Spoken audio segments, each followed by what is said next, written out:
UFC Fight Pass is no doubt your home for combat sports and mixed martial arts, but it's also the home of boxing. And last Saturday night, we saw a heck of a fight show put on by Tom Loeffler and 360 Promotions. It was headlined by my next guest, Omar Trinidad. He is the current WBC Continental America's featherweight champion. He successfully defended his title.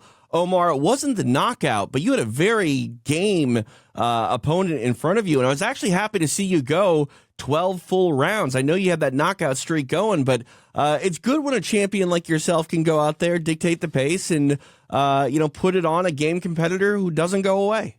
Oh no, man! It was a wonderful night of boxing. For sure, I learned a lot that night. And yeah, Sosa came with everything. He was ready to put on a show with me, and I think we did that. We delivered to the fans, and we gave potentially one of my best fights yet. Right? Like I couldn't get the knockout, but always following instructions to the corner, stick to the game plan, stay disciplined, and I feel like I did that, and I delivered a great night of boxing. And let's be honest, lesser men would have gone away in a fight. Hector was incredibly tough. You dropped him in the second round. He had a smile on his face until about the seventh round, and then I think things started to not be so much fun for him. But, I'm curious, your thoughts throughout the fight. Like I said, game opponent, how much fun were you having in there? Oh, I was having a great time, man. Every time I'm in the ring, I'm living my dream, and actually finding somebody that is keeping the same energy as me, having fun out there and smiling while getting hit and stuff like that, man. It just adds to the fuel and adds to the show, man. And I was having just a great time, man. I could do it all over again if I could. Well, we can't wait to see you do it all over again, probably with a different opponent. And people are talking about, potential world championship stakes being in your future. Have you allowed yourself to sort of sit back, Omar, and let yourself reflect on what this win in particular means for your career moving forward? Oh, yeah, man. Especially, I think I was reflecting that night of the fight.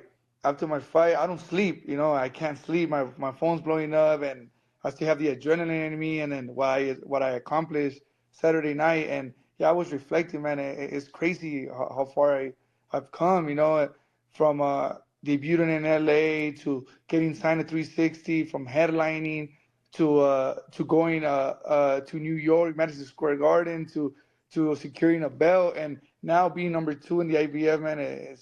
It's crazy, and to able to do it at a dope ass platform in UFC Fight Pass and in my hometown, LA, it couldn't be written any better. Yeah, they're calling you the King of L.A., and for good reason. It was a very unique atmosphere inside the Commerce Casino on Saturday night. You were obviously the main event. The Dodgers are on the big screen in the World Series. It had to feel kind of almost like a dream-like state for you to be the center of attention on what was a very big night for Angelinos everywhere. Oh, yeah, man. It was incredible. It's an honor to be representing my city and to be putting on a show literally like around this time when Dodgers are in the World Series. Like we were in the back watching the game. We were in the back watching the game, enjoying a little bit of baseball while we were getting ready for our fight. And yeah, man, I'm really, really happy and really thankful I'm in this position in life right now. You mentioned, reflection upon where you came from. You talked about, your life growing up and, taking away time from boxing, coming back. And I don't think you take any of it for granted. And it seems to be all clicking in a very unique way. I'm curious, if you didn't take the time away from boxing like you did, do you think you would be in the same, spot as you are right now, undefeated, potentially fighting for a world title in the near future? Who knows, man? I always replay that in my head. Maybe, who knows? Maybe I would have hanged up the gloves right before I turned pro, or I would have been would have been champ many of times probably already. You never know what life could have been, but nevertheless, man, I'm grateful where I'm at right now. I think it was just perfect timing. I remember coming from TJ, and I couldn't even I was fighting over there from like 2019 to in 2021, 2022. So I think 2021. And then we came to LA, and then we were trying to look for fights, and nobody was opening the door for us, and 360 did. 360 did. They gave my first fight, and it was up from there, man. And I'm very grateful. So shout out to 360 Promotions, UFC Fight Pass, Tom Loeffler, Mike Styles, and everybody in 360, man. I'm really grateful. You're a staple of that 360 stable, and we were talking about the highlight reel. While there's not a knockout finish in this last fight, there's plenty of highlights to add to your reel. You definitely dropped him and hurt him, but the intensity in this fight, Omar, man, it was on display. You guys were talking to one another. He was smiling the whole time. What were you guys saying to each other? We were saying a bunch of stuff, like he was telling me to stay in the middle of the ring. I was like, nah, man, I'm doing my fight. I'm being smart about it. I'm gonna make it easy for him, and then it was a lot of stuff I can't remember, but I know it was intense. The pace of the fight was intense. He was getting frustrated. I was all smarting him, and it was just a great night of boxing, man. I told you if I could go back to Saturday night, I'll do it all over again, man. But we accomplished what we had to do. Now we're moving forward, just waiting on the call from Top Lovner, 360, or any of the champions who want to give me the opportunity. We're all for it. You've been incredibly active throughout this time. That 360's been on Fight Pass. You close out the year with another big win.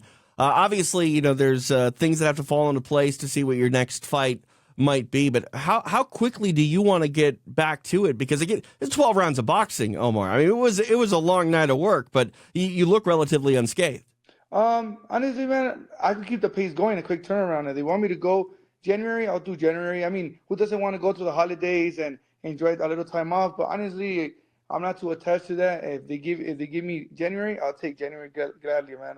I'm healthy. I'm ready to go, and my face is a little bruising here and there, but it's all shiners. It's all battle scars. It'll go away with time, and I'll be ready for a quick turnaround. Well, if anybody deserves a holiday season off, it is one Omar Trinidad, the King of L.A., victorious once again last Saturday night. If you missed it, you can check it out on demand anytime over at UFC Fight Pass. And, of course, make sure you're signed up because Omar's going to be back in the ring sometime relatively soon. And whenever that is, Omar, we'll have to have you back on the show and look forward to another big-time fight. Thank you, man. I appreciate it, man. Thank you for the interview.